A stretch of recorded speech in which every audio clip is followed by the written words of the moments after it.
Hi, this is Eric from Cafe Watercolor and welcome back to another quickie video. Today we're going to look at one of my recent figure painting. Anytime when doing a figure painting, the drawing is crucial. So here I started with a light quick gesture drawing before I start to worry about the proportion, structure, and everything else. The gesture is to capture the overall pose, rhythm, and balance of the pose. This is a standing pose, so it's pretty straightforward. The important thing is to make sure the figure is balanced, so it doesn't feel like the figure is going to trip and fall. After getting down the gesture, I started to slow down and start to define the figure a bit more, trying to get the landmarks of the figure. And by landmarks, what I mean is the parts that anchor the figures, such as joint, specific curve like the waist, and the hip. Those are the important part of the figure. We call this landmarks of the figure because it's like a map. When we figure out the key places, we can figure out the route and the direction of the things much easier. So same thing goes with the figure. We find out those anchor points and we draw out the rest of the body.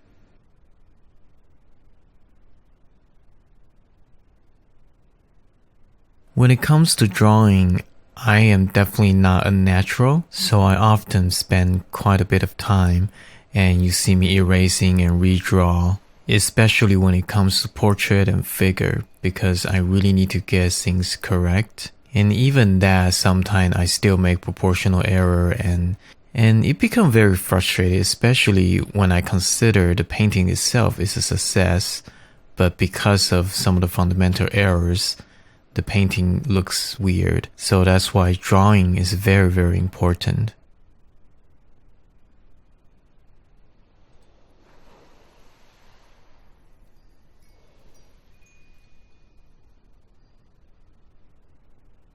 I'm making adjustment as needed. That's why you see me erase things and redraw. It is important to make any correction you need during the drawing stage. As soon as you lay down your first brushstroke, it will be too late to make any adjustment.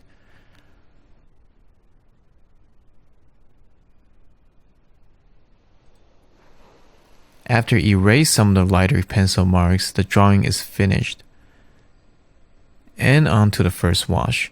Instead of doing an overall wash for this painting, I decided to just go for the tone because I want to preserve as much light as I can. Starting from her back, I added some cerulean blue on her shoulder to cool the color off and continue the shape down. Very carefully paint around the lights.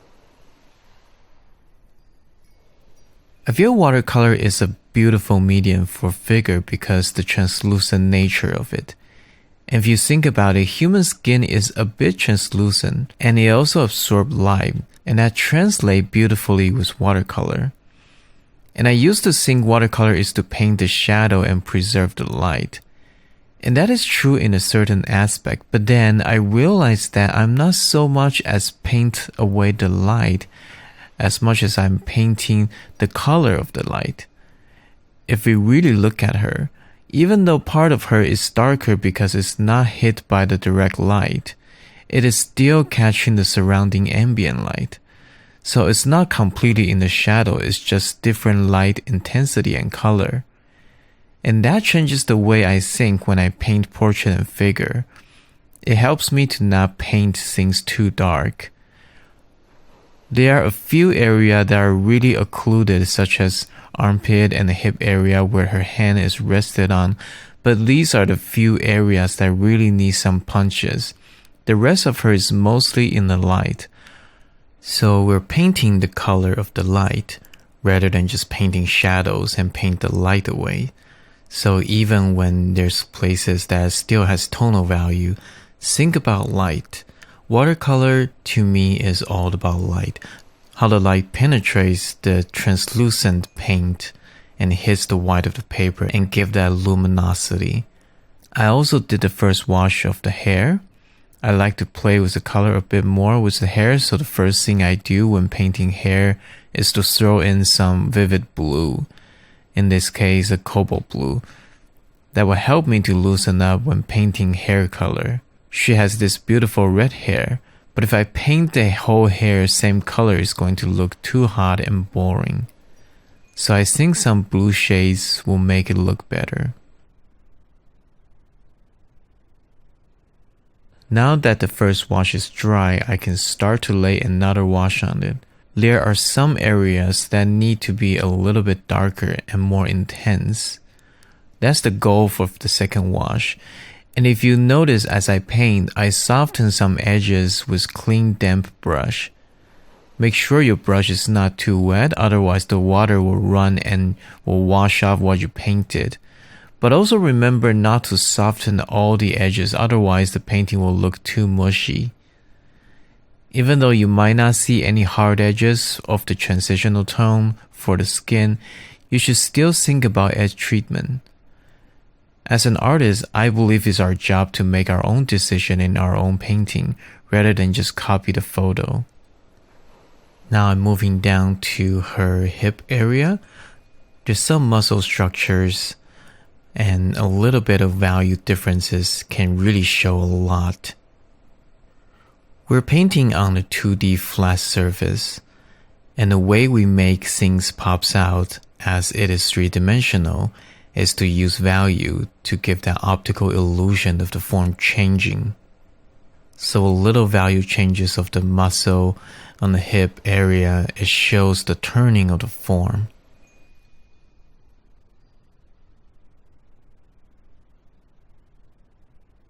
And now I continue the value down on the right arm. You can see that I put a lot more red on her elbow area. That red is going to help the elbow to kind of project out. Her arm is a little bit bent. So even though it is straight down, there's a little bit of foreshortening going on. So if I put some red on her elbow, it can feel like the form is turning that way.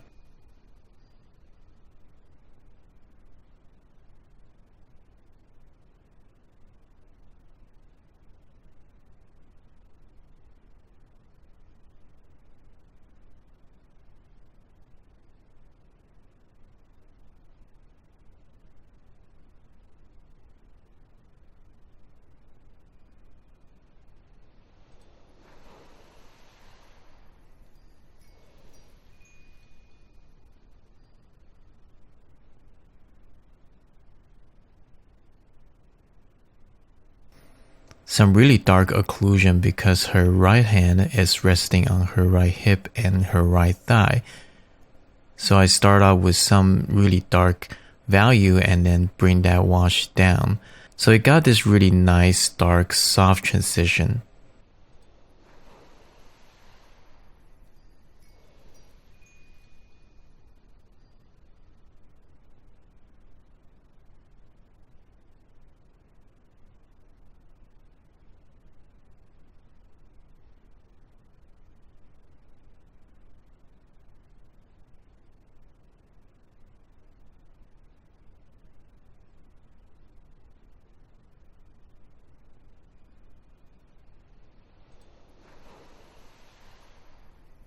Here you can see me press with paper towel and take off the wet wash because I didn't like the color.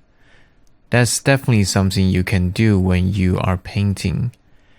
You can get rid of washes if you are not happy with it, if it's still wet.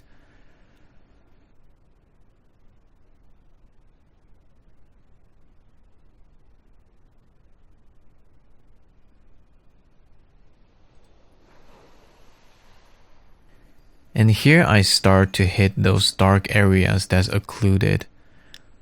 The very few area that needs the dark punches. Be really careful with those and not overpaint them. The purpose of them is to separate the forms. So in this case, the dark separates the right arm and her hip, as well as her hair and the back. I'm doing a third wash because I feel some of the areas are not dark enough. But this is the part that I really need to be careful not to overdo it. too much dark everywhere and the figures start to look kind of dirty and we lost more light. The less layer you can do, the more fresh it's going to look. So while waiting for it to dry and put another layer on top is a very legit way to work. Always think about how much or how little you need to do for each layer and really avoid overworking. Because as you can see, the moment I start to add the dark on her back, I need to add more dark to her arm and leg as well. Otherwise, the value is not going to hold together. So be very mindful as you do another layer. Move on to the hair and try to finish the figure. The hair is incredibly complex and I won't be able to copy a one-to-one, but I still want to spend a bit more time and render out the subtle curliness and the lighting changes on her hair. So I very carefully to paint some darker shapes and preserve as much light as I can. Also added some red shade to the hair. She has red hairs after all. But as you can see, the blue shade on the top of her head works really well. When doing the hair, while it is very complex, don't forget the big value relationship. The light is coming from the left, so if you squint your eyes, you can still see the overall lighting of the hair, which is lighter on the left side and the right side is darker.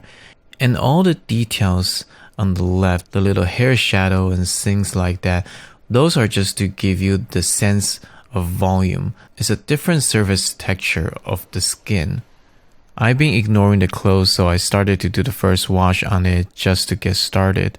The first wash of the cloth should be really clean and flat. The bottom of the cloth where it is laying flat on the floor, I leave it on paint because I want to preserve the light. And while I was waiting for it to dry, I started to paint some background.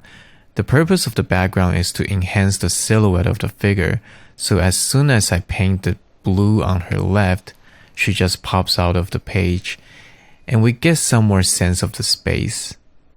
I have the background on the left a bit more intense, so it brings out the contrast of the light a little bit more.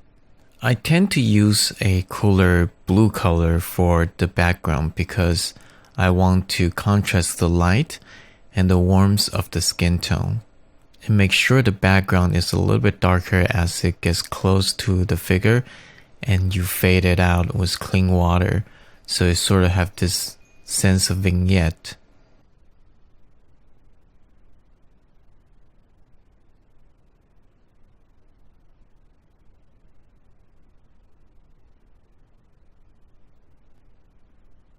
Now I start the second wash of the clothes. I don't want to overcomplicate the clothes because it's not the point of the painting. It is there to serve as an offset and a contrast of the warm and the smooth of the figure. So I just go in and paint the secondary value and paint the dark area while it is still wet. But I'm using a very dry and intense mixture, so the dark shade will just be a little bit softer but still well defined. Sometimes when I paint, I do Instagram Live, and one of the questions I get really often is, what color are you using? And it's a very hard question to answer because I don't mix color with formula. I'm not going to tell you I mix a purple that's mixed by cobalt blue and alizarin crimson with a little bit of burnt umber. And those are indeed the color that I use, but I think of a color more with warm and cool. And yes, there are specific paint that I use for warm and cool. So in this case, for the figure, I use a lot more cerulean blue for the cool, and I use cadmium red for the warm. But every artist have their own palette. But a lot of artists, they don't think about formula when they mix color. At least for me, I tend to say that I mix color with my eyes. I trust my eyes and knowing that this is the value and the color temperature that I want. I want some warmer gray, I want some cooler gray, I want some saturated red, flesh tone, I want some very cold, very cool blue color, things like that. And those are very hard to explain, and I believe instead of trying to figure out a formula of mixing paint It is more important for you to train your eyes to see the subtle color temperature changes, the subtle hue shift in your reference. And it's also important to train your eyes to see the colors on your palette and how well will they work together. A lot of time I just pick up whatever color I have on the palette and adding some other colors to shift the balance to make it warmer or cooler. I encourage you experience with different color and figure out your own palette, but more importantly, really train your eyes to see different colors. Paint a few highlight back with white gouache and it's finished. I hope you like this painting and video. I'm going to have a longer street scenery painting video up next, so stay tuned. This painting is also available on my website store if you're interested, but also sign up to download a free PDF watercolor guide if you haven't. Thanks for watching and I will see you again soon.